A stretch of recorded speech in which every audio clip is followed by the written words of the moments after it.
Hello friend,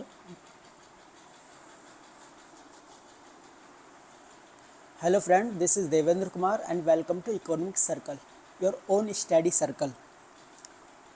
पिछली class में हमने व्यष्टि अर्थशास्त्र का फर्स्ट चैप्टर शुरू किया था। आज हम उसी को कंटिन्यू करेंगे। ये उसी चैप्टर का सेकंड पार्ट है।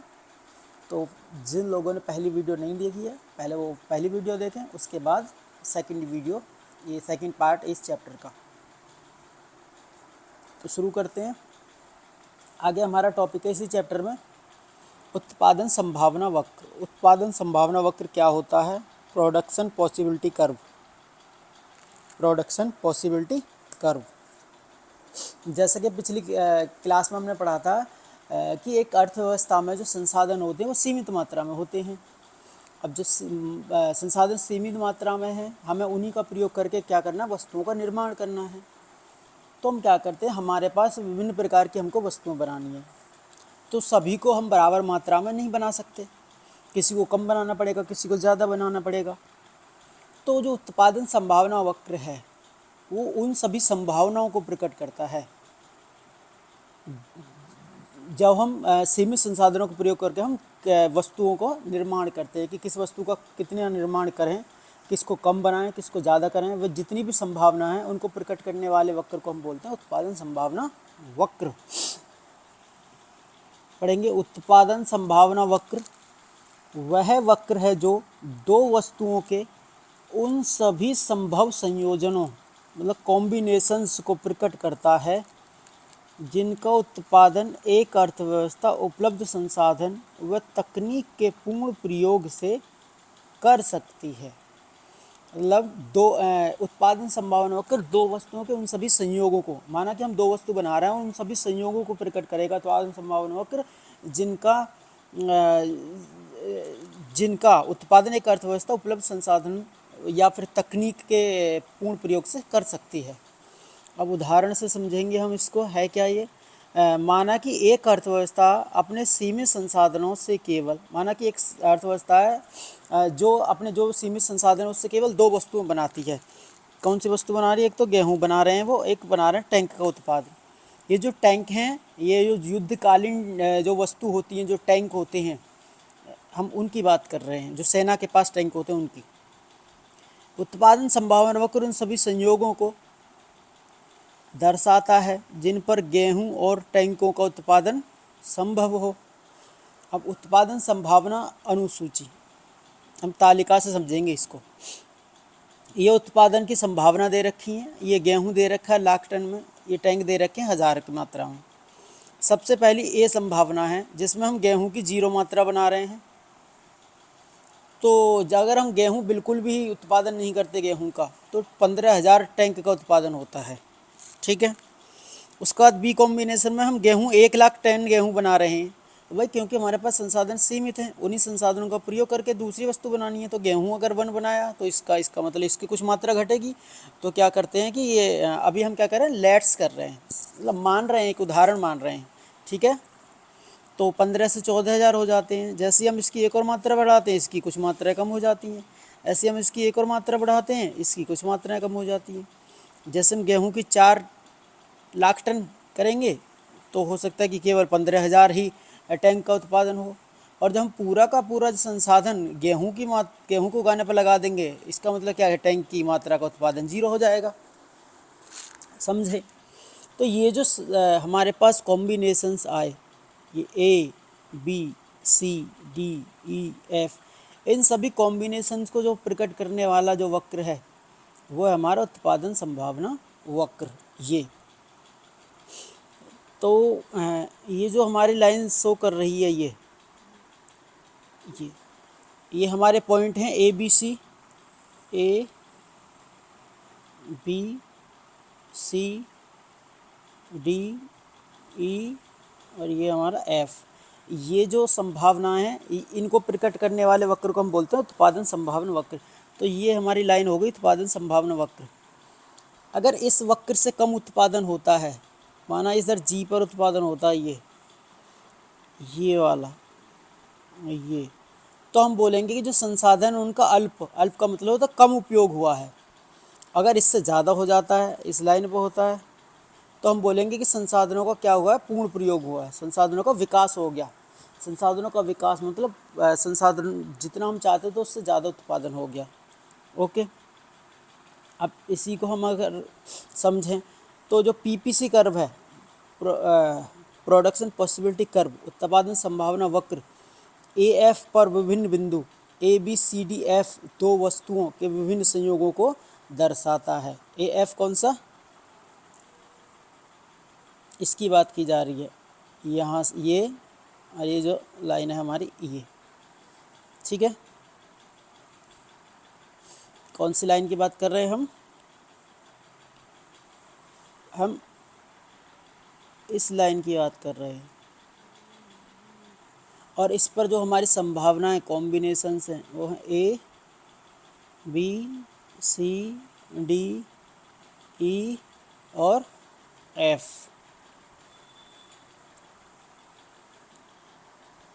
आगे लिखा है कि यदि अर्थव्यवस्था अपने समस्त संसाधनों को गेहूं के उत्पादन पर खर्च करती है तो गेहूं की ओएफ मात्रा 5 लाख उत्पादन होगी। और जब मैंने पढ़ा था कि पूरा का पूरा अगर गेहूं पर लगा दे तो 5 लाख टन गेहूं का उत्पादन होगा, परंतु टैंकों का निर्माण बिल्कुल नहीं होगा। इसके विपरीत यदि समस्त उत्पादन केवल टैंक पर खर्च कर दिए जाएं तो टैंकों का उत्पादन तो 15,000 होगा तथा गेहूं का उत्पादन बिल्कुल नहीं होगा। पीछे हमने पढ़ा है। इन दोनों के बीच एक विकल्प यह है, यहाँ पर अर्थव्यवस्था क्या विकल्प चुनती है, क्योंकि गेहूं के बिन हमको क्या करना है कि गेहूं की भी ज़रूरत है और हमको टैंक्स की भी ज़रूरत है। तो हम क्या करेंगे, ऐसे कॉम्बिनेशन चुनेंगे जिसमें हम कुछ मात्रा गेहूं की और कुछ टैंकों पर खर्च किया जाए। ये संभावनाएं हैं ए बी सी डी ई, ठीक है।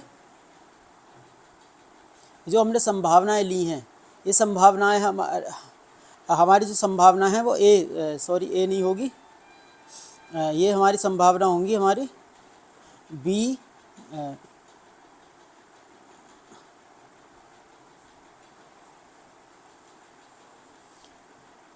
बी सी डी और ई। बी सी डी और ई, जहाँ पर कुछ मात्रा हम गेहूं की बना रहे हैं, उत्पादन कर रहे हैं, कुछ टैंक का, कुछ गेहूं का, कुछ टैंक का, कुछ गेहूं का, कुछ टैंक का, ऐसे ही कुछ गेहूं का और कुछ टैंक का। ओके, तो ये था हमारा उत्पादन संभावना वक्र। अब आगे क्वेश्चन है हमारा, उत्पादन संभावना वक्र की विशेषताएं बताइए। जो हमने उत्पादन संभावना वक्र बताया इसकी क्या विशेषताएं हैं।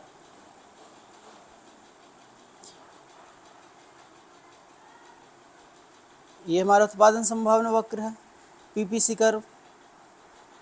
ये एक्स अक्ष है, ये हमारा वाई अक्ष है, और इसको ए मान लेते हैं और इसको बी, और ये ओरिजिन 0, और ये हमारा पीपीसी कर्व। ये हमारा उत्पादन संभावना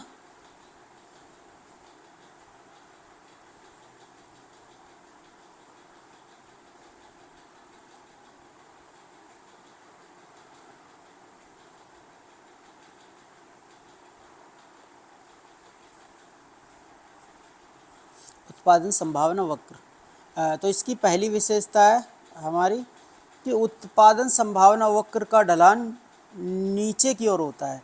तो ये जो उत्पादन संभावना वक्र है, ये इसका ढलान ये ऊपर से ये नीचे की ओर जा रहा है। अब ऐसा क्यों होता है? इसका कारण है कि उपलब्ध संसाधनों के प्रयोग की स्थिति में दोनों वस्तुओं के उत्पादन को एक साथ नहीं बढ़ा सकते। हम क्या कर सकते हैं, दोनों वस्तुओं के उत्पादन को एक साथ नहीं बढ़ा सकते। एक के उत्पादन में कमी करनी पड़ती है यदि दूसरे का बढ़ाना है। तो एक वस्तु का उत्पादन तभी अधिक किया जा सकता है जब दूसरी वस्तु का उत्पादन कम किया जाए, समझे। हमारा और दूसरा हमारा ये है कि जो पीपीसी वक्र जो है मूल बिंदु की ओर क्या होता है, नतोदर। ये वर्ड है नतोदर, क्या है, नतोदर।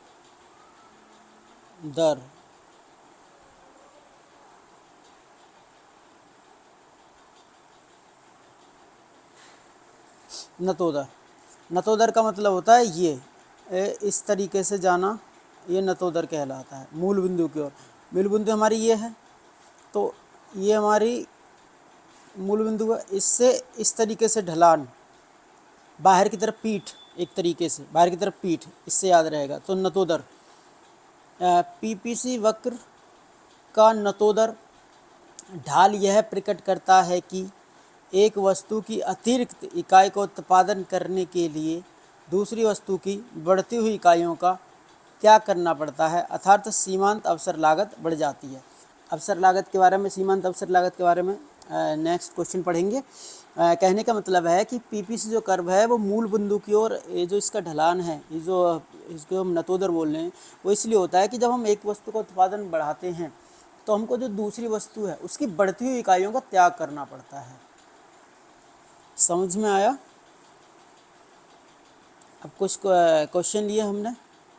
क्वेश्चन ये है कि उत्पादन संभावना वक्र, जो उत्पादन संभावना वक्र के खिसकने मतलब परिवर्तन के कारण, जो उत्पादन संभावना वक्र है, माना कि ये एक उत्पादन संभावना वक्र है, अगर ये यहाँ शिफ्ट होता है इधर तो इसका क्या कारण है, और यदि ये बैक में शिफ्ट होता है तो इसका क्या कारण है। तो सबसे पहले हम एक उदाहरण लेते हैं कुछ। तो उदाहरण हमारा कहता है कि संसाधनों में परिवर्तन। सबसे पहला कारण क्या है कि संसाधनों में परिवर्तन, जो संसाधन है उसमें क्या होता रहता है, परिवर्तन होता रहता है। कभी संसाधन की मात्रा बढ़ जाती है, कभी कम हो जाती है, ठीक है। तो सबसे पहला है कि संसाधनों में वृद्धि। अब यदि संसाधनों में वृद्धि होती है, यदि संसाधनों में वृद्धि होती है तब हम दोनों वस्तुओं का अधिक उत्पादन कर सकते हैं। यदि संसाधन बढ़ेंगे, हमारे पास जो संसाधन है अगर वो बढ़ते हैं तो दो वस्तु का जब हम निर्माण कर रहे हैं तो दोनों वस्तुओं की मात्रा क्या हो जाएगी, बढ़ जाएगी। अतः उत्पादन संभावना वक्र दाईं तरफ खिसक जाएगा। ये हमारा उत्पादन संभावना वक्र था। कौन सा? ये हमारा उत्पादन संभावना वक्र था। और संसाधनों में वृद्धि हुई तो ये खिसक के क्या हो गया, ये हो गया, यहाँ से इधर को खिसक गया, मतलब बी से ये हो गया B1। क्लियर? दूसरा क्या संभावना हो सकती है कि संसाधनों में कमी हो जाए। यदि संसाधनों में कमी होती है तो दोनों वस्तुओं का उत्पादन क्या हो जाएगा, कम हो जाएगा। कम हो जाए कि माना कि पहले उत्पादन संभावना वक्र हमारा क्या था, ये था, अब क्या हो जाएगा, अब ये हो जाएगा, ठीक है।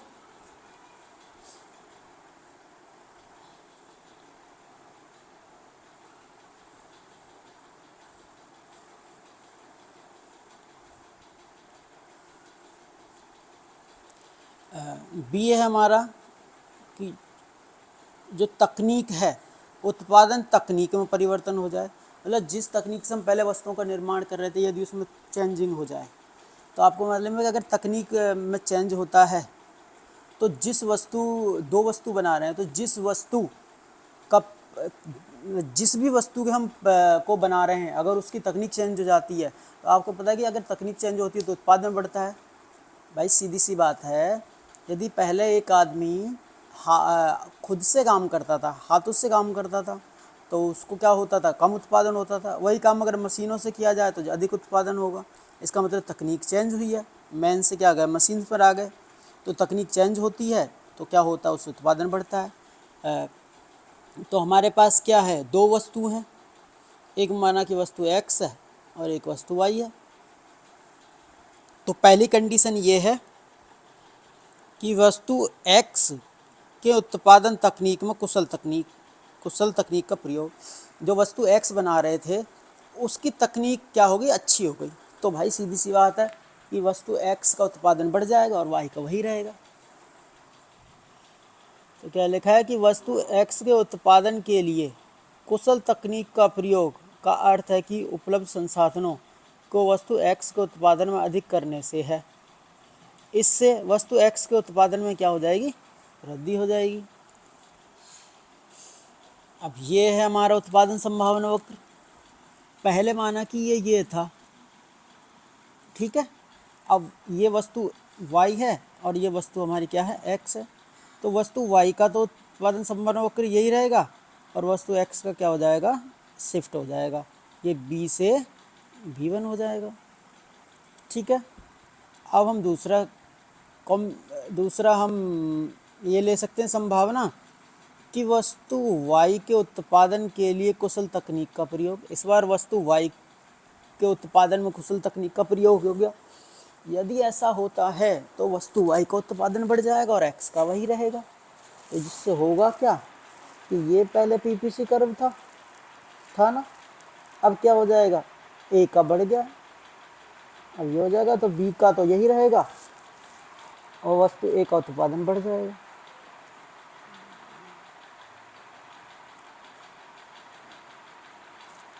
A1 A।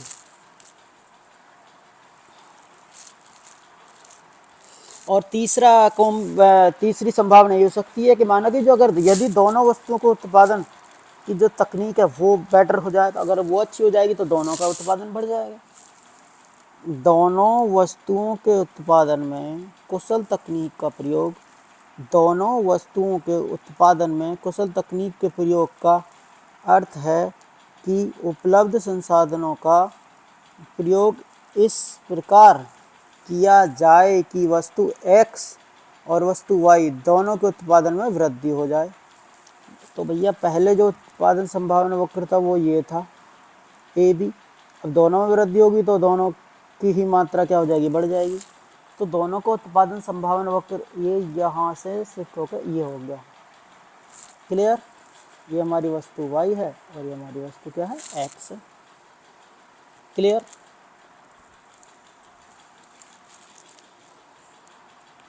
अब आगे एक टॉपिक है अवसर लागत। अवसर लागत जिसको हम बोलते हैं अपॉर्चुनिटी कॉस्ट। तो होता क्या है कि मतलब सीमित संसाधन हैं एक अर्थव्यवस्था के पास, और वो दो वस्तुओं को क्या कर रहे हैं, निर्माण कर रहे हैं। तो जब हम दो वस्तुओं का निर्माण करते हैं तो हम क्या है कि यहाँ पर दोनों वस्तुओं को उत्पादन में एक साथ नहीं बढ़ा सकते। एक के उत्पादन में क्या करते हैं, हम कमी करते हैं, और दूसरे में क्या करते हैं, वृद्धि करते हैं। तो जो पहली वस्तु, माना कि दो वस्तु बना रहे हैं, ठीक है, अभी हम समझेंगे। अब ये समझते हैं कि वस्तु ए है और ये वस्तु बी है, ठीक है।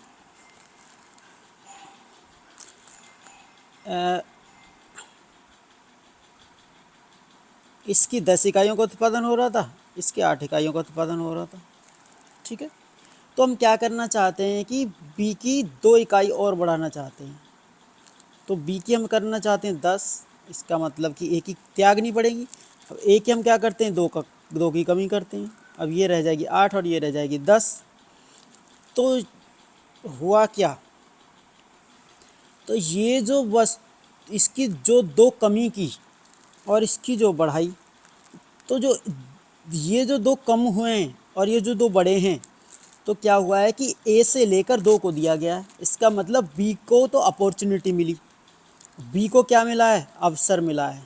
क्या, बी को अवसर मिला है कि अपनी मात्रा बढ़ा ले।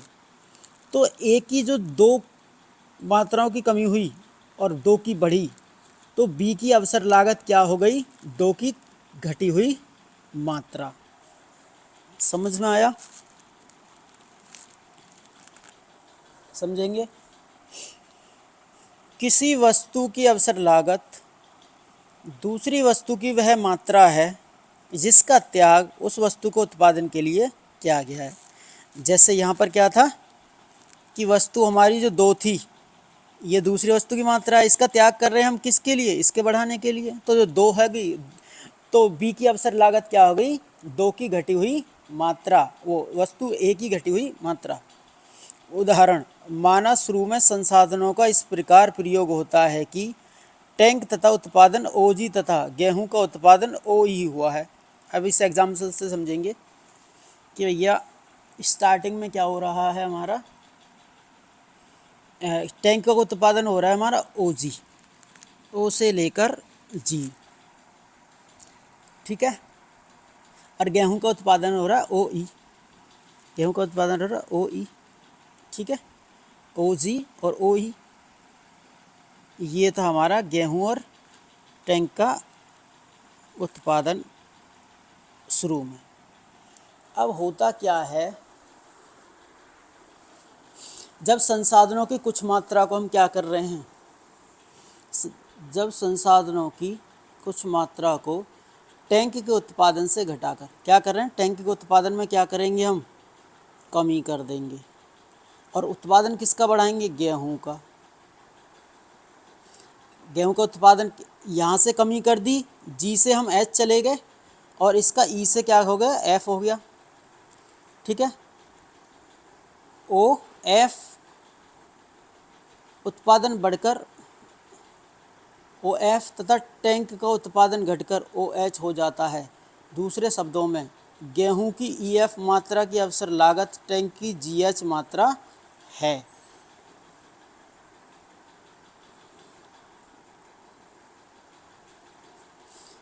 ये जो पार्ट है हमारा, ये जो कमी की गई है, टैंक की मात्रा इतनी घटाई, जिससे क्या हुआ है कि गेहूं की इतनी मात्रा क्या होगी, बढ़ गई।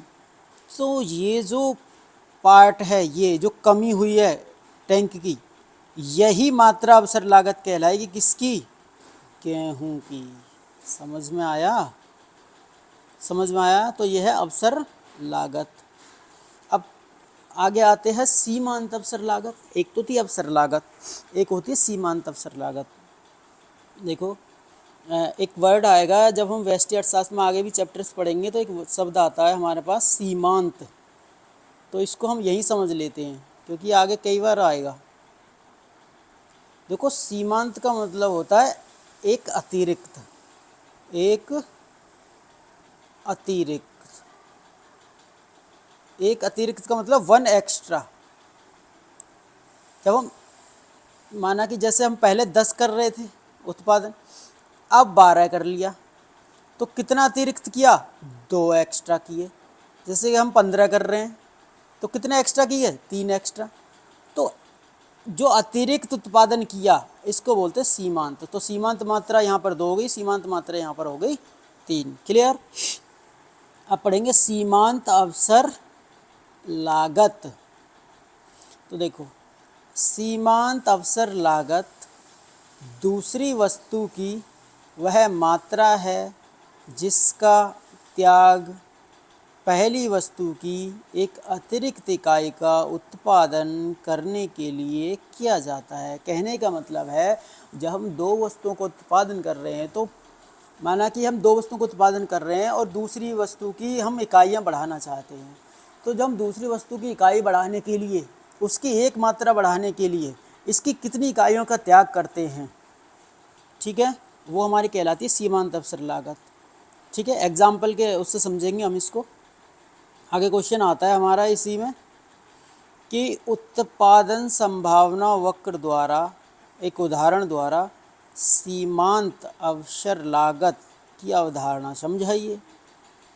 ठीक है, तो कहता है कि उत्पादन संभावना वक्र दर्शाता है कि एक वस्तु का अधिक उत्पादन करने के लिए दूसरी वस्तु के उत्पादन में कमी करनी पड़ती है। जब क्या करें कि एक वस्तु का उत्पादन अगर बढ़ाना चाहते हैं, तो दूसरी वस्तु के उत्पादन में क्या करेंगे, हम भाई कमी करेंगे, जाहिर सी बात है। और जो भी हम कमी करेंगे, उस त्यागे गई मात्रा को क्या बोलते हैं, सीमांत अवसर लागत। अब एक उदाहरण से समझे इसको। निम्न तालिका तथा चित्र द्वारा इसे स्पष्ट किया जा सकता है। अब ये हमारी संभावनाएं, combinations A B C D E और एफ। और हम माना कि हम गेहूं का उत्पादन कर रहे हैं, पहले 100 किलो, 90, 70, 40, 10, ये किस तरीके से आते हैं हम देखते हैं। तो सबसे पहले ए संभावना है हमारी, क्या है संभावना, ए संभावना है। तो ए संभावना ये है कि गेहूं की हम 100 इकाइयों का उत्पादन कर रहे हैं। कितनी, 100 किलो गेहूं का उत्पादन कर रहे हैं, तो चावल का एक भी नहीं हो रहा। तो सीमांत अवसर लागत क्या आएगी, कुछ भी नहीं आएगी। अब हम क्या कर रहे हैं कि दूसरी संभावना ये है कि गेहूं की 90 इकाइयों का उत्पादन कर रहे हैं, तो कमी कितनी की हुई, 10 की। यहाँ गेहूं की कितनी इकाई कम हो गई, 10 किलो। और चावल की कितनी बढ़ी, 25। तो सीमांत अवसर लागत हमारी होती है देखो ये रहा हमारा सीमांत अवसर लागत। अगर हम फॉर्मूला देखें तो ये हमारा यहाँ पर आएगा हमारा चेंज, यहाँ पर हमारा डेल्टा आएगा, डेल्टा को हम बोलते हैं चेंज।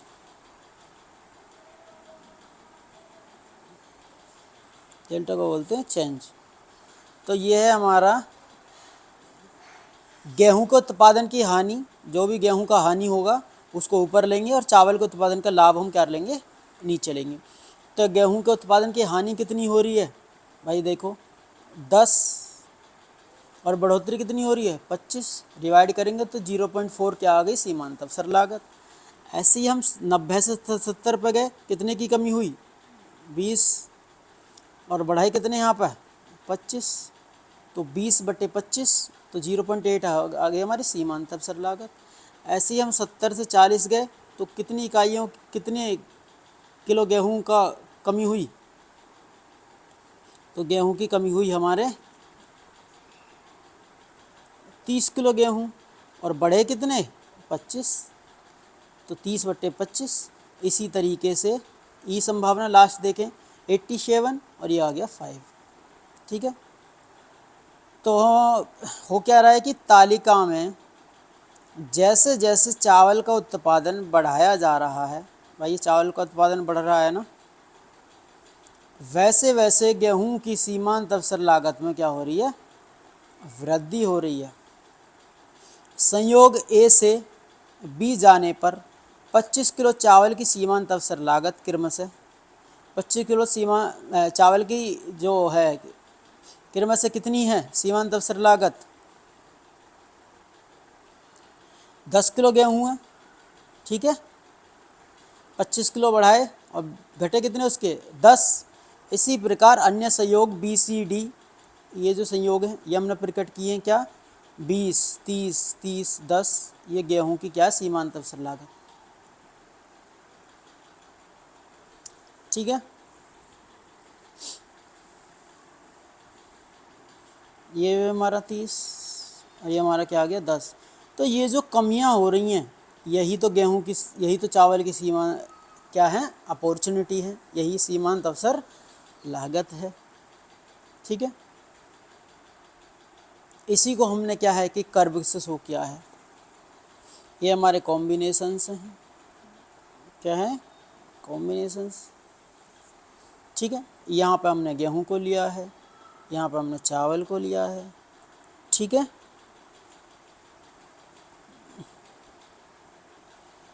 गेहूं की मात्रा कितनी है 90, चावल की 25, उस प्रकार गेहूं की 70, चावल की 50।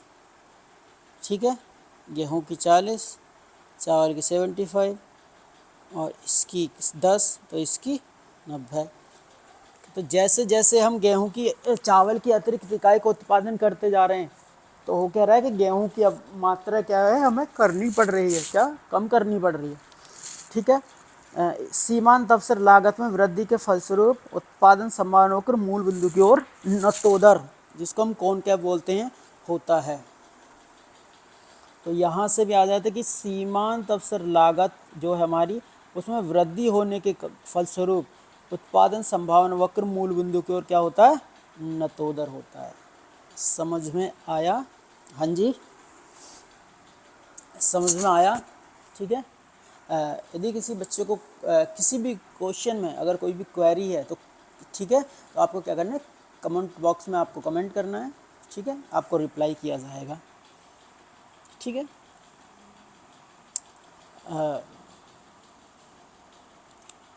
कंप्लीट नोट्स हैं ये, इसके बाहर आपको कुछ भी पढ़ना नहीं पड़ेगा। ठीक है, यहीं से पूरा का पूरा पेपर आएगा। ठीक, आगे क्वेश्चन हमारा आता है, क्वेश्चन इस तरीके से है, क्वेश्चन है हमारा, कारण बताते हुए निम्नलिखित तालिका पर आधारित उत्पादन संभावना वक्र के आकार पर टिप्पणी कीजिए। हमें उदाहरण दे रखा है और वस्तु x और वस्तु y की कुछ इकाइयाँ दे रखी हैं और हमने उसके आधार पर बताना है कि जो उत्पादन संभावना वक्र है उसका शेप कैसा होगा। ठीक है, वो वक्र कैसा होगा। तो वस्तु x दे रखी है, वस्तु x की जो इकाइयाँ हैं वो जो उत्पादन हो रहा है 0, 1, 2, 3, 4 और वस्तु आएगी 8 6 4 2 0।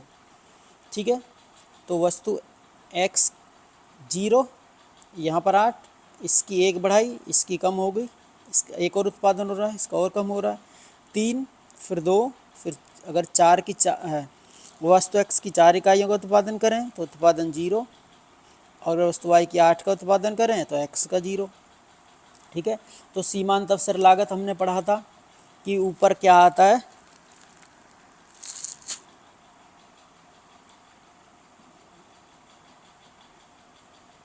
ठीक, ऊपर क्या होता है कि त्यागी गई मात्रा जो भी कमी हो रही है, तो देखो 8 से 6 2 की कमी, 6 से 4 2 की कमी, 4 से 2 2 की कमी, और 2 से 0 2 की कमी, 2, और इधर वृद्धि कितने की हो रही है, 1 1 1 और 1, तो 2/1 2/1 2/1, तो आया 2 2 2।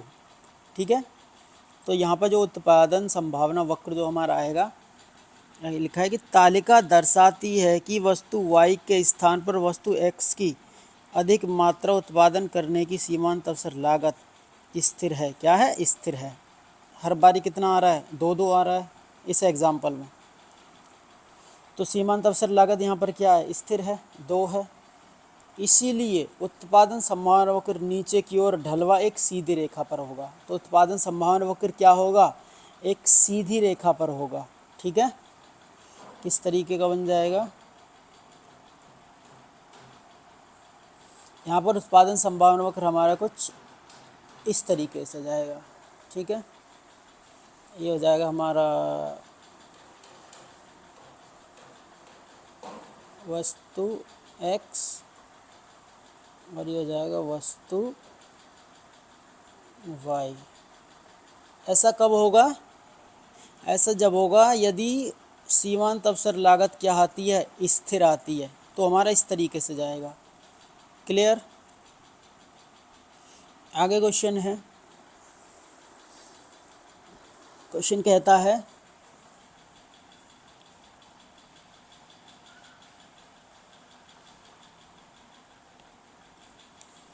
रेखा चित्र का प्रयोग करके व्याख्या कीजिए कि कश्मीर के पीपीसी वक्र जो प्रोडक्शन पॉसिबिलिटी कर्व, उत्पादन संभावना वक्र पर क्या प्रभाव पड़ेगा जब बड़े पैमाने पर बाढ़ के कारण मानवीय जीवन का विनाश होगा। क्वेश्चन ये है कि कश्मीर में भारी मात्रा में बाढ़ आती है। ठीक है, एक टाइम पे बाढ़ आई थी कश्मीर में, तो कहता है कि वहाँ का जो उत्पादन संभावना वक्र उस पर क्या प्रभाव पड़ेगा। भाई सीधी सी बात है, यदि बाढ़ आती है किसी भी राज्य में, तो वहाँ पर क्या होगा, एक तो जो संसाधन है उनकी मात्रा कम हो जाएगी। ठीक है, और मानवीय जीवन का भी विनाश होगा। तो क्या हो जाएगा, जो हमारे संसाधन वो क्या हो जाएंगे, कम हो जाएंगे। लिखा है यदि कश्मीर में बड़े पैमाने पर बाढ़ के कारण मानवीय जीवन का विनाश होता है तो इसका अभिप्राय मानव शक्ति की हानि का होना है। इसके कारण पीपीसी कर्व बाईं ओर ए बी से A1 B1 की ओर खिसक जाएगा। ठीक है, तो माना कि पहले उत्पादन संभावना वक्र हमारा क्या था, ये था AB। अब बाढ़ आने से क्या हो गया, हमारा उत्पादन क्या हो गया, कम हो गया, तो राइट से क्या हो जाएगा, ये हो जाएगा लेफ़्ट। समझ में आया। कमी होती है संसाधनों में तो राइट से लेफ़्ट हो जाएगा, वृद्धि होती है तो लेफ़्ट से क्या हो जाएगा, राइट हो जाएगा। ठीक है, ऐसे ही हमारा यहाँ पर क्वेश्चन दिया है कि सर्व शिक्षा अभियान तथा कौशल भारत अभियान का भारतीय अर्थव्यवस्था के उत्पादन संभावना वक्र पर क्या प्रभाव पड़ने की संभावना है। भाई सर्व शिक्षा अभियान जिसके तहत सभी को पढ़ने के अवसर दिए जा रहे हैं, और कौशल भारत अभियान में क्या होता है कि जो पढ़े लिखे लोग हैं उनको स्किल्स सिखाई जा रही है, काम करने का तरीका सिखाया जा रहा है ताकि वो अर्निंग कर पाएँ। तो उससे होगा क्या भाई, जब हम पढ़ेंगे तो क्या होगा, जो मेन स्किल्स पावर है वो बढ़ जाएगी। उससे क्या होगा, उत्पादन बढ़ेगा, उत्पादन बढ़ेगा तो उत्पादन संभावना होकर क्या होगा, बाएं से क्या हो जाएगा, दाएं हो जाएगा। तो सर्व शिक्षा अभियान तथा कौशल भारत अभियान से अर्थव्यवस्था में कार्यबल की गुणवत्ता में सुधार होता है, तकनीक के स्तर में वृद्धि होती है, इसलिए उत्पादन संभावना वक्र पीपीसी कर्व दाईं ओर खिसक जाएगा। तो किस तरीके का हो जाएगा? ये हो जाएगा इस तरीके का, माना कि ये पहला उत्पादन संभावना वक्र है, ठीक है, ए और बी। अब क्या हो जाएगा? यहाँ आ जाएगा A1 B1, क्या हो जाएगा? ए से ए बी से A1 B1 हो जाएगा, ठीक है। तो ये था हमारा पहला चैप्टर, ठीक है, अर्थव्यवस्था तथा अर्थव्यवस्था की केंद्रीय समस्याएं, ठीक है। तो पहला चैप्टर हमारा यहीं पर फिनिश होता है। आपको क्या करना है, प्रॉपर नोट्स हैं, आपको नोट्स बुक लेनी है, प्रॉपर नोट्स आपको क्या करना है, तैयार करने हैं अपने, ठीक है, लिखने हैं। यदि किसी भी स्टूडेंट्स को कोई क्वेरी होती है तो ठीक है, हमें कमेंट में लिखें, हम आपको रिप्लाई करेंगे, ठीक है। तो फर्स्ट चैप्टर में इतना ही था। Thank you. हमारे वीडियो को लाइक करें, ठीक है, चैनल को सब्सक्राइब करें और अपने फ्रेंड सर्कल में क्या करें, शेयर करें, ठीक है। Thank you.